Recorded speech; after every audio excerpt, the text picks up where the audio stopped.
A long black coat, equally long silver hair, and quite possibly the longest sword in the world, Sephiroth is one of the most notable, prolific and popular Final Fantasy characters of all time, despite being one of the biggest evils the series has ever faced. This shouldn't really be too much of a surprise, we all love a good villain after all, especially one with a tragic dark backstory. But like many of the other characters discussed so far, Sephiroth wouldn't be anywhere near as popular without his incredible character design that complements his story beats and actions perfectly. If you're new to Final Fantasy VII, this video will contain some spoilers, just a heads up. Known as the One-Winged Angel, Sephiroth has influenced artists, gamers, and even pro wrestlers, and in his 23 years of existence, his character has had an interesting, albeit subtle evolution. With Final Fantasy VII Remake now just around the corner, assuming we don't get any more delays of course, I think it's imperative that we look at an evolution of his design and try to understand what game defined this character in the best possible way, and whether the upcoming remake can hold up. He's appeared a ton throughout Square Enix's Final Fantasy history, so I'll be observing some of his most notable appearances in my opinion. If you think I've missed any good ones, let me know in the comments section. I'm the artist Mark Flynn, and today we'll find out which Sephiroth design I think truly is best. Given I'm often told that I look like Daniel Radcliffe, I figured today I would use my connections to set up something special. So today we'll kick off with some words from the official Sephiroth doppelganger.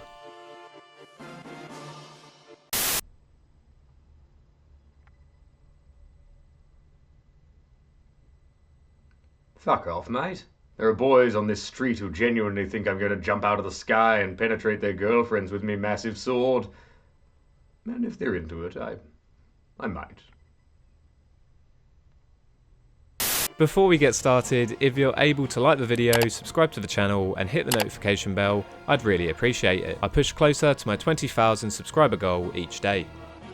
Sephiroth would make his first appearance as the main antagonist of Final Fantasy VII alongside protagonist Cloud Strife in 1997. He was created to be an exact opposite of Cloud, who in early drafts of the game had been designed to have slicked back black hair. Sephiroth would contrast this with his long platinum greys and a hairstyle not too dissimilar to Aerith Gainsborough.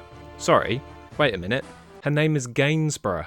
In early drafts of the game, Sephiroth was actually intended to be her brother, rather than being loosely tied to her as an ancient, so the hairstyle reflects that. His original promotional artwork by Tetsuya Nomura would also display other key features of the character that would still be used to this very day. These included a long black jacket, black trousers with accompanying boots and gloves. He wears a soldier belt, similar to Cloud, though he wears it underneath the rest of his outfit, unlike our hero, who wears it over the top. This is accompanied by large shoulder pads, leg straps, arm bracelets, and of course his sword would add a level of grey back into his colour palette to complement the tone of his hair. Speaking of his sword, good lord, that rhymed. The scale of Sephiroth's Masamune is absolutely insane, and along with the character's imposing height, certainly does make his original appearance a striking and imposing one. The art style paints Sephiroth in an anime style fashion that was synonymous with the Japanese style of the game itself. In the FMV cutscenes, this look is well replicated, with his face in particular highly resembling Nomura's original artwork. In Cloud's character design episode, I actually forgot to mention how his battle model did a really solid job of representing this style on a detailed 3D level. Sorry about that, we all make mistakes sometimes. I'm sure none of you will take me to court for it in the comments section. Sephiroth would be the same when he appeared as a party member in flashback scenes with a faithful 3D battle model. Towards the game's final moments, Sephiroth ascends to a higher level for an epic showdown taking on the form of Safer Sephiroth. This godlike form is a much larger and powerful version of the character, who even has the ability to destroy the contents of the solar system over and over again. I never quite understood how that was possible if I'm honest, but who cares, it was really cool. Regardless, this form is where the One-Winged Angel moniker comes from, as well as the classic tune that we all know and love. But I do have a bone to pick. This isn't one wing, guys. You ever do math? Anyways, forgetting wing numbers, this form of Sephiroth features one large dark angel style wing on his upper body in place of an arm. His hair takes a slightly lighter, whiter tint, which goes well with the white angel's wings that protrude from his bottom half in significant quantity. Polishing off the otherworldly evil angel look are two large rings that I'm assuming are meant to be halos at the top of the design. He also drops the black jacket and the rest of the outfit because, let's face it, you can't dress at a hot topic whilst also being a world-ending deity. While this design stands apart from Sephiroth's original form, to me it feels a lot less original. It is clearly influenced by the final showdown with Kefka from Final Fantasy VI, and though it's a cool transformation, it isn't as iconic as its original form in my opinion. I really can't wait to see how it looks in the remake regardless though, if I'm still alive when the final part of the game actually releases sometime down the road. Outside of battle and throughout the game, the character was doomed to the same fate as Cloud, with a chibi, blocky style model. Though the scale of the model was much smaller, all the key features can be seen clearly. His hair and outfit in particular are littered with all the right features, and they definitely managed to put emphasis on the scale of the Masamune. The cutesy looks certainly didn't stop you feeling the dread every time the character made an appearance, and he had an amazingly strong presence whenever he appeared alongside the main party's journey. The original FF7 established the character in an impressive fashion, and it's certainly a good contender for his best design. So much was done right here, and it's for that reason that the character's appearance hasn't really altered all that much. The Kingdom Hearts series would be the first set of games to actually provide some significant changes to Sephiroth's design, though the character does manage to maintain a quite faithful appearance. This is especially noticeable when compared to some of the other Final Fantasy characters featured. They really did you dirty in Kingdom Hearts 2 Cypher. I really need to point that out. What did they do to you? In this game, he is the alpha to Cloud's Omega plot-wise, and appears as an optional endgame boss, with Final Mix providing a few extra looks at him. He has his key features from his original appearance for sure. The Masamune is here in all its glory, alongside his ridiculous height, black colour scheme and long grey locks. But there are much more noticeable new features this time around, some small and some significant. To start with, while he maintains the black jacket, this is now much more torn and rough around the edges. It also now incorporates a shade of red alongside the inside of it. Red is also incorporated on a small bat-like wing that sits prominently on one of his arms. Speaking of wings, where the hell did you come from? Oh, you actually did kind of come from hell, in a way I guess. Fair play. This design takes mild inspiration from Safe of Sephiroth and the one-winged angel element of the character by giving him, you guessed it, one large wing. Winner winner, chicken dinner. Another wing was also present in Cloud's design too, aesthetically playing up to the two's symbiotic relationship with each other. In the past, I have been quite critical of games for abandoning or changing up characters when not necessarily appropriate, but this definitely isn't one of those cases. Sephiroth's model does resemble the anime style of Nomura's original artwork strongly, and even by today's standards, the model looks absolutely incredible in the game's HD remaster. The added levels of colour to his palette really help make him more appropriate for the Disney-focused title, and the torn up ends of the jacket really do make him look a bit more demonic. Given the Organisation 13 designs all made use of long black jackets, I think it was appropriate to give Sephiroth his own dynamic flair. I mean, Ansem and Xehanort both look incredibly like him already. It's really appropriate that they made some more distinctions between them. If anything, it adds to the strength of Sephiroth's original design, as it's clearly influenced the designs of these new characters. Sephiroth would return canonically to the Final Fantasy series in Final Fantasy VII Advent Children, a 2005 movie that followed up the events of the game. While much of the film would be spent exploring Cloud's inner battles and conflict with Sephiroth via other means, the character does appear for the penultimate battle with Cloud, and holy crap, what an entrance it is. Sephiroth's appearance in Advent Children is absolutely astounding, presenting an incredibly faithful version of the character in a much more realistic way. While some features of Cloud had to be sacrificed somewhat in the translation from pseudo-anime to pseudo-realism, Sephiroth doesn't sacrifice many elements about himself at all.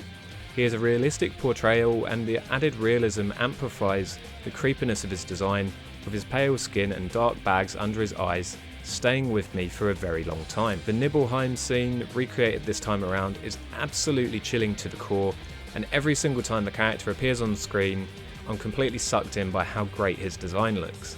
At its core, this design isn't very different, and outside of the new buckles on his jacket, it's the same design, just in a different art style. The greater changes to Sephiroth in this movie came with new characters that served as primary antagonists throughout, the remnants of Sephiroth, Yazoo, Loz and Kadaj. Obviously, these aren't redesigns of the character himself, but they do all draw from his original design. They feature black outfits, grey hair, and all individually examine traits of his character via different aesthetics. Yazoo represents Sephiroth's charisma and cool attitude. He has long hair and resembles Sephiroth the most out of the trio. Loz represents Sephiroth's physical strength and speed. His hair is shorter, with matching sideburns. Along with these traits, he's bulkier with a stronger jaw, all more traditionally more masculine physical traits. John Robertson also made up the character's... oh wait, he's not part of this bit. Kadaj, the leader of the group, represents Sephiroth's hatred and rage. Described by Vincent as a larval incarnation of Sephiroth, he feels like a pint-sized version of the fully formed character. When you consider he ends up being a vessel for Sephiroth's return when combined with Genova, it's a very intentional design choice. None of these characters feel like complete Sephiroth clones, and I think it was a real creative and inventive way of experimenting with the character's design without making unnecessary changes to his classic one. Following Advent Children and returning to the Kingdom Hearts franchise, Sephiroth returned in Kingdom Hearts 2 in 2005 to keep up his ongoing story with Cloud.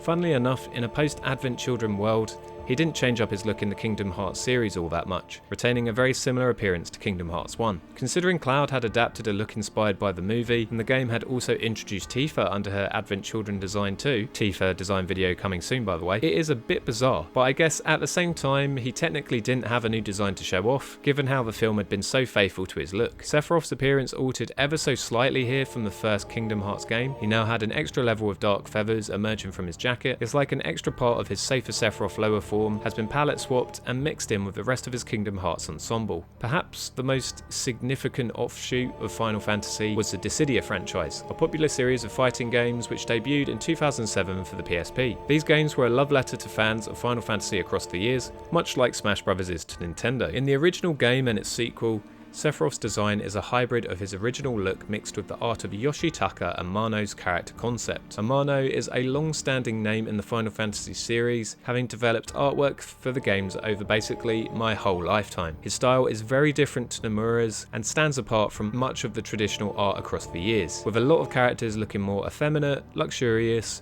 and extravagant, with many more notable finer details. Elements of his original FF7 Sephiroth art are now incorporated into this design this time around. His belt is elaborately designed and decorated with beads.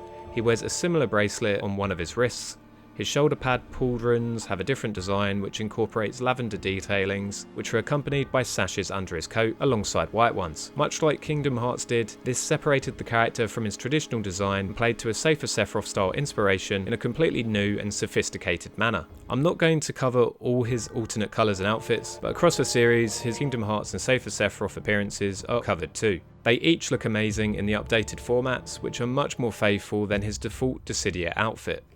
As far as other spin-offs go, like the rest of the Final Fantasy cast, Sephiroth really has appeared in so many that it's incredibly hard to keep track of. Some of the most notable ones I can think of include Air Guys. Like Cloud, this 3D fighter features a lovely polygon-based 3D Sephiroth with phenomenal accompanying artwork for the character select screen.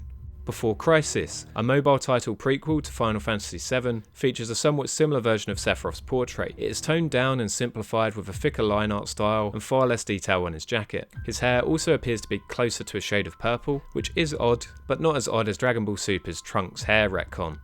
Fit Rhythm, World of Final Fantasy, and Itadaki Street each introduce a chibi, cutesy rendition of the character that completely butchers him of his menacing charm. Fit Rhythms, in my opinion, is very ugly. World of Final Fantasies is amusing. I'd quite like to punt it for a field goal. And Itadaki Street pulls off the closest depiction of the character whilst adding a cutesy flair to him.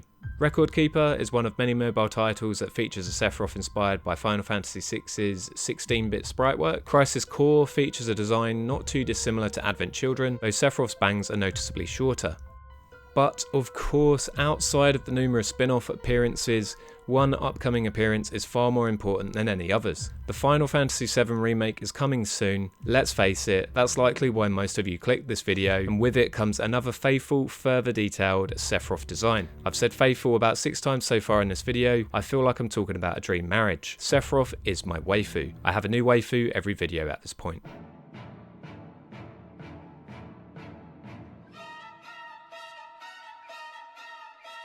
FF7 Remake portrays the most realistic depiction of the character thus far, and at a glance resembles most closely the iteration that debuted in Advent Children, though when taking a closer look, a few differences are notable here and there.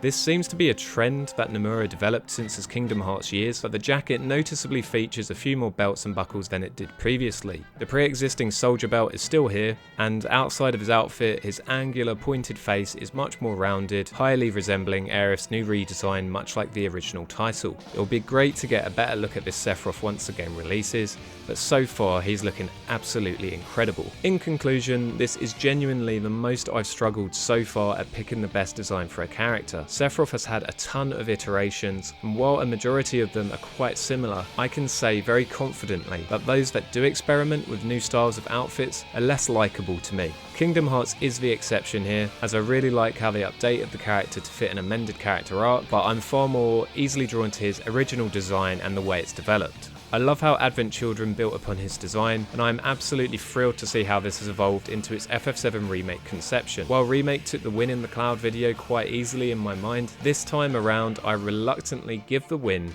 to John Robertson. Just kidding.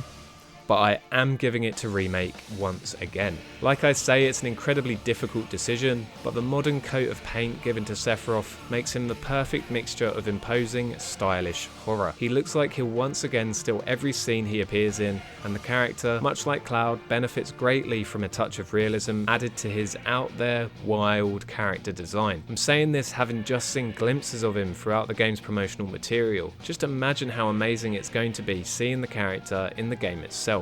I can't really stress how close this one was, so please do let me know if you disagree with me. A huge thank you to John Robertson for appearing as a guest in this episode.